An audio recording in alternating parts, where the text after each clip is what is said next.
अस्सलाम वालेकुम viewers, how are you? कैसे हैं आप सब? पीयू रिसर्च टेक्स में खुश आमदीद। आज हमने डिस्कस करना है कि रिसर्च होती क्या है। सो बेसिकली रिसर्च को डिफ़ाइन करने से पहले हमें हमें ये जान लेना चाहिए कि हम इस टॉपिक पे आज क्यों रहे हैं। असल में ये जो चैनल है ये बनाने का मकसद ही ये है कि उन तमाम स्टूडेंट्स को जो कि अभी अभी रिसर्च स्टार्ट कर रहे हैं या जिन्होंने अभी अभी एग्ज़ाम दिए हैं और अभी उनके रिसर्च प्रोजेक्ट जो हैं स्टार्ट होंगे, ये उनको इंफॉर्मेशन प्रोवाइड करेगी हमारा चैनल उन्हें इंफॉर्मेशन प्रोवाइड करेगा कि रिसर्च होती क्या है, बेसिकली इसकी टाइप्स क्या हैं, किस तरह से होती है और क्यों की जाती है। सो हम टॉपिक की तरफ बढ़ते हैं। रिसर्च, जैसा कि नाम से ही जाहिर है, रिसर्च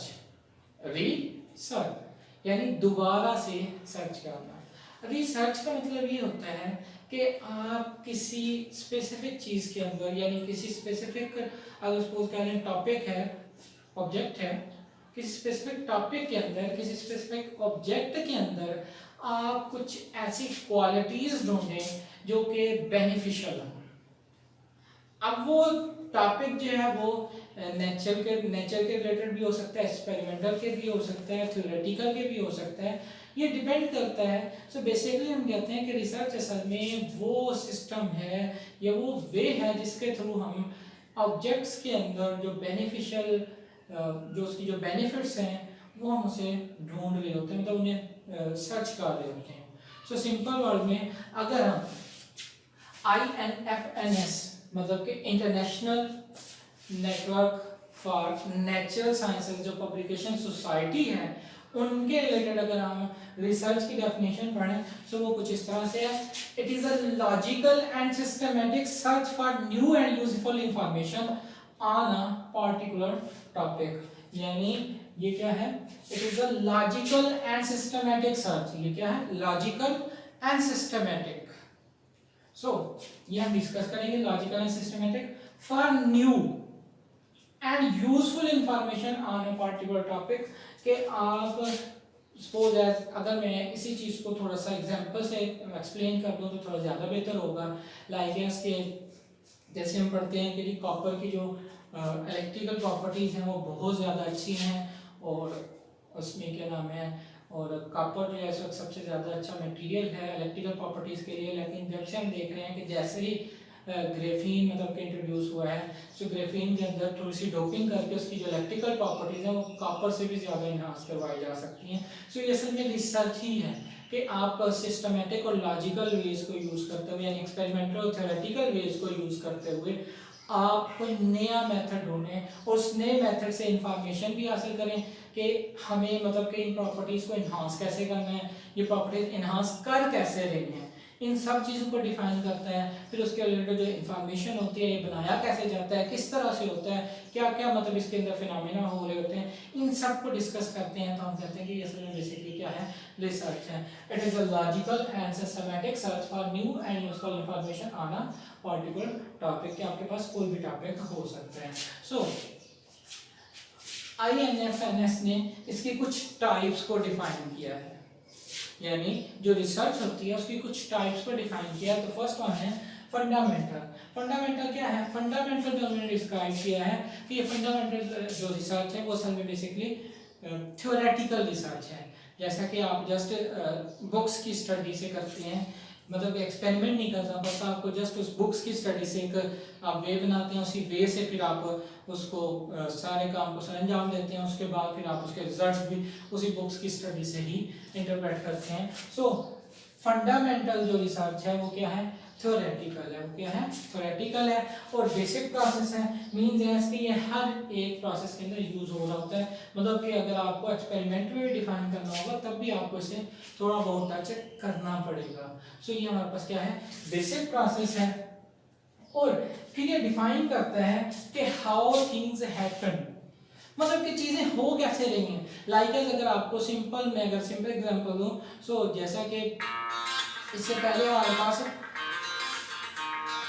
अगर हम मैं एग्जांपल से इसे डिफाइन करूं तो वो ज़्यादा बेहतर होगा। जैसे गैलीलियो ने कहा था कि अगर हम चीज़ों को किसी हाइट पे जाके छोड़ते हैं तो क्या होता है कि वो चीज़ें अगर वहाँ पे किसी किस्म की एयर रेजिस्टेंस नहीं है तो वो चीज़ें एक ही वक्त में नीचे आती हैं। अब गैलीलियो ने इसे देखा, मतलब कि उसने एक्सपेरिमेंट से किया था, ठीक है। लेकिन उसमें उसके अंदर उसने उसने इसके अंदर कोई एक्सप्रेशन को डिफाइन नहीं किया था। या सिंपल वर्ड में अगर हम कह लें कि ज़मीन के गिर्द ग्रेविटेशनल पुल है जो कि बॉडीज को नीचे की तरफ खींच रहा होता है। सो ये सारी चीज़ें हम डिफाइन तो कर देते हैं, बट हमने इनकी जो वैल्यूज़ हैं जब वो हम एक्सपेरिमेंट से कैलकुलेट करते हैं तो वो अलग प्रोसेस हो जाता है। बट अगर हम इन्हीं चीज़ों को एक्सप्रेस करते रहते हैं कि ये ऐसे हुआ, ये ऐसे हुआ, मतलब उसका फिनोमिना डिफाइन करते रहते हैं, तो ये असल में हमारे पास क्या है, ये डिफाइन करता है कि हाउ थिंग्स हैपन, कि चीज़ों में ये चीज़ें मतलब कि फिनोमिना हो कैसे रहा है। ये जो फंडामेंटल है ये डिफाइन करता है कि चीज़ें हो कैसे रही हैं।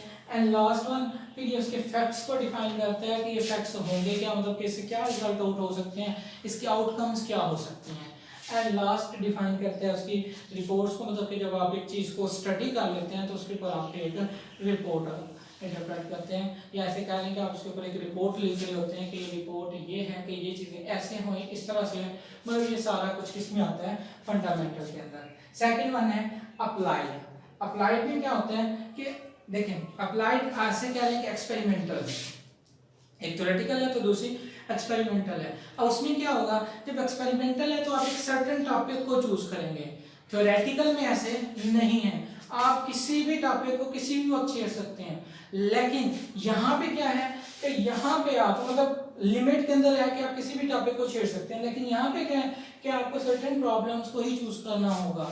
लाइक जैसा कि आजकल स्टोरेज की रेशो से ज़्यादा रिसर्च हो रही है, तो जस्ट फिर रिसर्च जो है वो स्टोरेज की रेशो से लोग उसे सर्च करते हैं कि मतलब ये चीज़ें जो स्टोरेज में इतनी है, इतनी कैपेसिटी बढ़ रही है, नहीं बढ़ रही, उन चीज़ों को डिस्कस किया जाता है, बाकी प्रॉब्लम्स को नहीं देखा जाता, जबकि यहाँ पे बाकी प्रॉब्लम्स को भी देखा जाता है।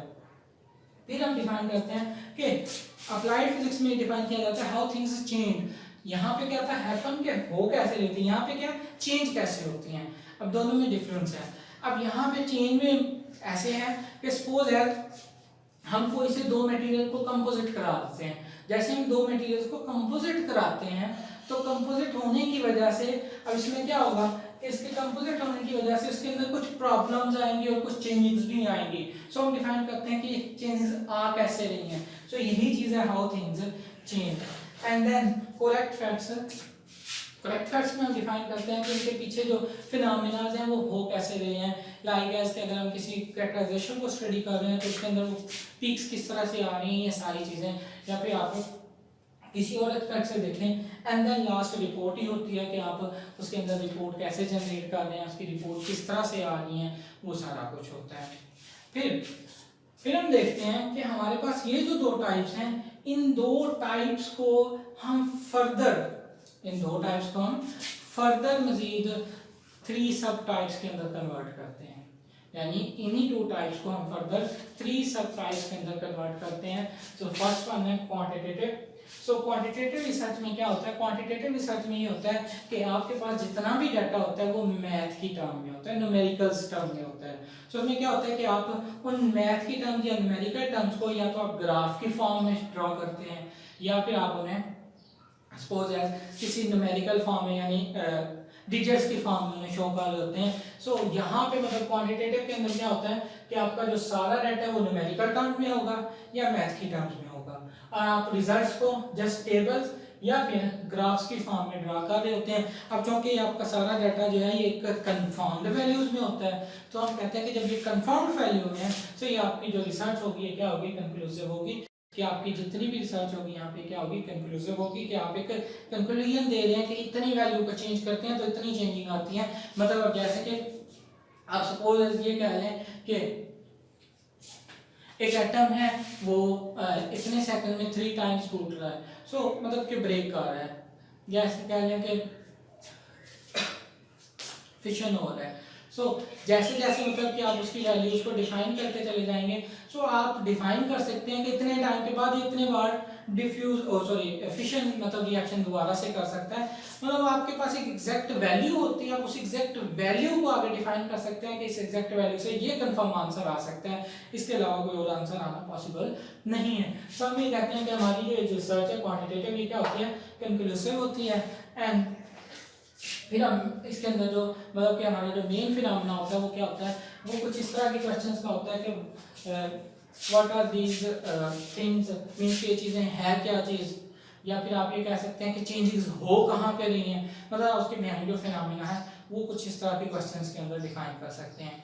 And second one is qualitative. Qualitative में क्या होगा कि यहाँ पे अगर न्यूमेरिकल है तो ये क्या हो जाएगी, नॉन न्यूमेरिकल हो जाएगी। सो नॉन न्यूमेरिकल में क्या होगा कि अब आपको रीजनिंग डिफाइन करनी पड़ेगी कि आपको इसके बिहाइंड जो रीजनिंग है, मतलब आप रिसर्च के अंदर जो भी रिजल्ट्स ड्रा कर रहे हैं, सो जो भी रिजल्ट्स आप फिगर आउट कर रहे हैं, सो उन रिजल्ट्स की जो रीजनिंग है वो आपको डिफाइन करनी पड़ती है। सो जैसे आपको रीजनिंग डिफाइन करनी पड़ेगी, सो आपको साथ में उसकी सिचुएशन भी डिफाइन करनी पड़ेगी कि ये चीज़ें होती कैसी हैं। लाइक एज कि अगर आपने देखा हो कि अक्सर आपने अगर जैसा कि एमफिल के अंदर आप एक्सरेज की स्टडी पढ़ते हैं, टीआर की स्टडीज पढ़ते हैं, या किसी और चीज़ की स्टडी पढ़ते हैं, या ग्राफ्स में चेक करते हैं, कुछ जगहों पे कुछ जो वैल्यूज होती हैं वो शार्प होती हैं, कुछ वैल्यूज होती हैं वो नॉर्मल सी होती हैं। सो जो शार्प वैल्यू होती हैं आप उन्हें डिफाइन करते हैं कि ये वैल्यूज आ किस वजह से रही हैं, और जो नॉर्मल वैल्यूज होती हैं उनका भी आप डिफाइन करते हैं कि होती किस वजह से हैं। सो हम यहाँ पे डिफाइन करते हैं कि असल में ये सिचुएशन को डिफाइन कर रही होती हैं कि ये सारी चीज़ें हैपन कैसे हो रही है। एंड देन यहाँ पे जो एग्जैक्ट वैल्यू आती है तो हम कहते हैं कंक्लूसिव थी, यहाँ पे एग्जैक्ट वैल्यू नहीं आती तो हम कहते हैं एक्सप्लेनेटरी है, कि कुछ भी मतलब क्या हो सकता है। अब सपोज एक जगह पे अगर आपने कोई काम किया था, उसकी जो वीकनेस है या सॉरी जो उनकी शार्प पीक्स हैं, या आप ऐसे कह लेंगे जो उसके ग्राफ हैं, या ऐसे कह लेंगे जो उसका डाटा है वो इतना ज़्यादा सही नहीं है, दूसरी जगह पे वो बहुत ज़्यादा है। अब यहाँ पे दोनों में फ़र्क है, एक ही चीज़ है, बनाने का मेथड भी एक है, एक ही मशीन से रिजल्ट हुए हैं, लेकिन क्या है एक ही प्रोसेस यूज किया गया, एक ही टर्म यूज की गई है, लेकिन इशू क्या आ रहा है कि दोनों के रिजल्ट्स क्या हैं, डिफरेंट हैं। जब दोनों के डिफरेंट रिजल्ट्स हैं तो हम कहते हैं ये एक्सप्लेनेटरी में चला जाएगा, क्योंकि जब डिफरेंट वैल्यूज आती हैं तो फिर हम ये कहते हैं कि हम कुछ चीज़ें एक्सप्लोर कर रहे हैं कि ये चीज़ ऐसे हो सकती है, इसके बिहाइंड ये फिनोमेना हो सकता है, तो ये क्या है, एक्सप्लोरेटरी है। और फिर यहाँ पे हम जो मतलब कि हमारा जो मेन होता है वो होता है व्हाई एंड हाउ, मतलब हमारा मेन एम होता है व्हाई एंड, मतलब यहाँ पे हमारे पास जो क्वेश्चन की टाइप होती है वो क्या होती है, व्हाई एंड हाउ, मतलब व्हाई दिस हैपन, मतलब ये चीज़ें हो क्यों रही हैं, हमें इसके बिहाइंड जो फिनोमेना है उसे डिफाइन करना होता है कि यही चीज़ें क्यों हो रही हैं, कोई और क्यों नहीं हो रही। एंड हाउ, और हो किस तरह से रही हैं, मतलब उनके पीछे लॉजिक क्या है, उनके पीछे का सिस्टम क्या है, उन चीज़ों को डिफाइन किया जाता है। And last one is mixed, मतलब इसकी जो थर्ड टाइप है वो क्या है, मिक्स्ड है। मिक्स्ड में क्या होता है कि आपके पास जो दोनों डाटा है, मतलब क्वालिटेटिव और क्वांटिटेटिव, इन दोनों को मिला के जो थर्ड टाइप बनाई जाती है वो क्या होती है, मिक्स्ड होती है। मतलब इसमें आप ग्राफ को भी यूज करते हैं, मतलब इसमें कंक्लूजन को भी यूज करते हैं, और एक्सप्लेनेटरी टर्म्स को भी यूज कर रहे होते हैं। सो एक चीज आपने खास ख्याल रखनी है, fundamental, applied and quantitative qualitative, ये सारी टर्म्स क्या कहलाती हैं, ये इसकी असल में मेजर टाइप्स हैं। ये क्या है, सारी मेजर टाइप्स हैं, मतलब फंडामेंटल, अप्लाइड, मेजर टाइप्स हैं, तो उसकी जो सब टाइप्स हैं वो फिर क्वांटिटेटिव और मिक्स्ड टाइप रिसर्च की हैं। फिर इसकी कुछ माइनर्स हैं, उन माइनर्स को हम डिस्कस करते हैं। अब हम माइनर टाइप को डिस्क्राइब करते हैं। सो माइनर टाइप्स क्या होती हैं, माइनर टाइप्स बहुत ज़्यादा हैं, लेकिन हमने उसमें से चंद एक को डिस्कस करना है जो कि मतलब कि हमारे जो रिसर्च के रिलेटेड होती हैं, जो कुछ अहम हैं, इम्पोर्टेंट हैं, हमने सिर्फ उन्हीं को डिस्कस करना है। सो माइनर टाइप में सबसे पहले है डिस्क्रिप्टिव। डिस्क्रिप्टिव में क्या होता है, आपने अक्सर ना इंटरनेट पे सर्वेस को यूज़ किया होगा, सर्वे वगैरह, मतलब वहाँ पे क्या होता है, क्वेश्चन होता है, उसी का नीचे उन्होंने आंसर भी दिया हुआ होता है, बट उसमें होता क्या है कि जैसे ही आंसर होता है ना, तो उस आंसर के अंदर ही आपने जस्ट टिक करना होता है कि मेरा ये आंसर हो सकता है। या ऐसे ही जैसे आपने उस चीज़ के अंदर स्टूडेंट्स को देखा होगा कि वो कोई फॉर्म लेकर फिर रहे होते हैं, उस पर स्टूडेंट से वो फिलिंग अप करवा रहे होते हैं कि हमने भी ये रिसर्च किया तो हमने कुछ आउटकम्स निकाली हैं, तो आपकी नज़र में, मतलब आपके व्यू में इसका जो क्या आंसर हो सकता है। सो इस किस्म की रिसर्चर से क्या करते हैं, डिस्क्रिप्टिव कहते हैं। इस रिसर्च को क्या कहते हैं? डिस्क्रिप्टिव रिसर्च कहते हैं। फिर एक्सप्लेनेटरी। एक्सप्लेनेटरी में क्या होगा कि इसके अंदर हम रिलेशनशिप डिफाइन करते हैं कि अगर सिंगल चीज का सिंगल के साथ रिलेशन हो तो क्या होगा, सिंगल का डबल के साथ हो क्या होगा, एंड सिंगल का ट्रिपल के साथ हो तो क्या होगा। अब इसी चीज को अगर हम बिजनेस में देखें तो फिर बिजनेस की रेशो से हमें मतलब के डिफरेंट मतलब कि इसके एडवांटेज को देख सकते हैं, एडवांटेजेस को देख सकते हैं। यानी कि एक सिंगल पर्सन का अगर वो सिंगल किसी के साथ इंटरेक्ट करता है तो उसका बिजनेस पे क्या रिलेशनशिप मतलब कि रिलेशनशिप में क्या असर पड़ रहा है, इफेक्ट हो रहा है। अगर वो ग्रुप के साथ है तो ग्रुप में क्या इफेक्ट आ रहा है, और अगर वो इवेंट्स वगैरह के अंदर मतलब कि अपनी रिसर्च को प्रेजेंट कर रहा है तो मतलब कि आपने उसका रिलेशनशिप डिफाइन करना होता है कि उसका दूसरी चीज़ों के विद रिस्पेक्ट उनका क्या मतलब कि इफेक्ट आ सकता है। सो इस किस्म की जो रिसर्च है उसे हम क्या कहते हैं, एक्सप्लेनेटरी रिसर्च। फिर है लॉन्गिट्यूडिनल। लॉन्गिट्यूडिनल असल में ये वो रिसर्च होती हैं जिसमें डाटा को ग्राफ के फॉर्म में शो किया जाता है। लाइक एज के जैसा कि पॉपुलेशन है और टाइम है, क्योंकि सपोज एज के 1950 में इतनी आबादी है और 1960 में इतनी हो जाएगी, 1980 में इतनी हो जाएगी, 2020 में मतलब कि जो सजेशन होती है उस सजेशन को एक्सप्लोर किया जा रहा होता है, उस सजेशन को एक्सप्लेन किया जा रहा होता है। तो ये क्या होती हैं लॉन्गिट्यूडिनल। इसमें 3 टाइप्स हैं, एक है ट्रेंड स्टडी, दूसरी है कॉर्ड स्टडी और तीसरी है पैनल स्टडी। सो ट्रेंड में क्या होगा कि पॉपुलेशन और टाइम का रिलेशन देखा जा रहा होगा, लेकिन कॉर्ड में क्या होगा कि सब पॉपुलेशन मतलब कि पॉपुलेशन के बाद जो दूसरी चीजें आती हैं, लाइक एज के पॉपुलेशन मतलब कि अगर आप ह्यूमन की बात करें, ह्यूमन के बाद जो दूसरी थिंग है, रिपोर्ट्स हो गए या किसी और चीज का जो इफेक्ट है, उन चीजों का टाइम की रेशो से स्टडी जो करेंगे वो फिर कॉर्ड में चली जाएगी। और पैनल में क्या होता है, पैनल में तो ये होता है कि आपने जितने भी मतलब कि आपने ड्यूरेशन बनाए हुए हैं, उन ड्यूरेशन के अंदर जहां जहां पे सेम रिजल्ट्स आ रहे हैं, आपने जस्ट उन सेम रिजल्ट्स को स्टडी करना होता है। सो ये क्या है, पैनल स्टडी, और ये क्या है, किस में आता है, लॉन्गिट्यूडिनल रिसर्च के अंदर। फिर है cross sectional research. Cross sectional को वन टाइम रिसर्च भी कहते हैं। क्रॉस सेक्शनल रिसर्च को वन टाइम रिसर्च भी कहते हैं। इसमें होता क्या है कि आप एक ही दफा डाटा कलेक्ट करते हैं, डाटा कलेक्ट करने के बाद उसी डाटा पे अजम्पशंस यूज करते हैं। अजम्पशंस कैसे, देखिए आपने सपोज आपने एक एरिया लिया है, उसकी पॉपुलेशन को कैलकुलेट कर लिया है, आपने उसकी पॉपुलेशन को कैलकुलेट किया, फिर उसके आपने बर्थ रेट और डेथ रेट को भी कैलकुलेट कर लिया है। जैसे आपने बर्थ रेट और डेथ रेट को कैलकुलेट किया है, जैसे जैसे मतलब कि आप अगर बर्थ रेट और डेथ रेट को कैलकुलेट करके उसमें इंक्रीमेंट करते चले जाएंगे, ऑटोमेटिकली आपके पास अगले 10 ईयर्स का, 20 ईयर्स का, 30 ईयर्स का डाटा आता चला जाएगा। इस तरह की जो रिसर्च है वो क्या है, क्रॉस सेक्शन। अब ये जस्ट डेथ में नहीं आती है, बिजनेस के अंदर भी सेम ऐसे ही है कि इस साल अगर इतना प्रॉफिट हो रहा है तो नेक्स्ट ईयर अगर इतनी परसेंटेज हो जाए तो फिर कितना भी प्रॉफिट होगा, मतलब ये स्टडी की रेशो से चेंज होता चला जाता है। बट हमने उसे यहाँ पे अगर सिंपल देखना है तो वो हम फिर उसे वन टाइम डाटा कलेक्शन के थ्रू ही चेक कर रहे हैं। फिर क्लासिफिकेशन। क्लासिफिकेशन में क्या होता है कि आप स्पेसिफिक चीज देते हैं और फिर उसकी क्लासिफिकेशंस को फर्दर डिवाइड करते हैं। लाइक जैसे आप कह लें कि लैंग्वेजेस। अगर आप लैंग्वेजेस पे स्टडी कर रहे हैं तो फर्स्ट आपके पास कोई किसी भी नेशन हो, कोई भी नेशन हो, उसकी आपके पास फर्स्ट लैंग्वेज होगी, फिर आपके पास उसकी सेकंड लैंग्वेज होगी, एंड सब लैंग्वेजेस कन्वर्ट होती चली जाएंगी। यहाँ पे मतलब कि आपके पास एक, फिर दो, फिर तीन, मतलब ऐसे क्लासिफिकेशंस बनती चली जाएंगी। एज के इसी तरह जैसे लॉज हैं या फिर आपके पास जो बिजनेस है उसके अंदर जो भी आपकी मतलब कि क्लासिफिकेशन बनेगी, फिर अपनी क्लासिफिकेशन को डिस्क्राइब करना है तो हम कहते हैं इस किस्म की रिसर्च क्या होती है, क्लासिफिकेशन। कंपैरेटिव। कंपैरेटिव में क्या होता है कि आपके पास कोई सी दो चीजें होती हैं कि अपनी कंपैरिजन करना होता है, और ये ज्यादातर इंटरनेट के लिए यूज हो रही होती है, जहाँ पे आपको कई चीजों का एक दूसरे के साथ कंपैरिजन करके आपको अपना एक रिव्यू देना होता है। उस चीज को हम क्या कहते हैं, comparative. And theory testing. Theory testing असल में वो स्टडी है जो न्यू लॉज के लिए डिफाइन की गई है।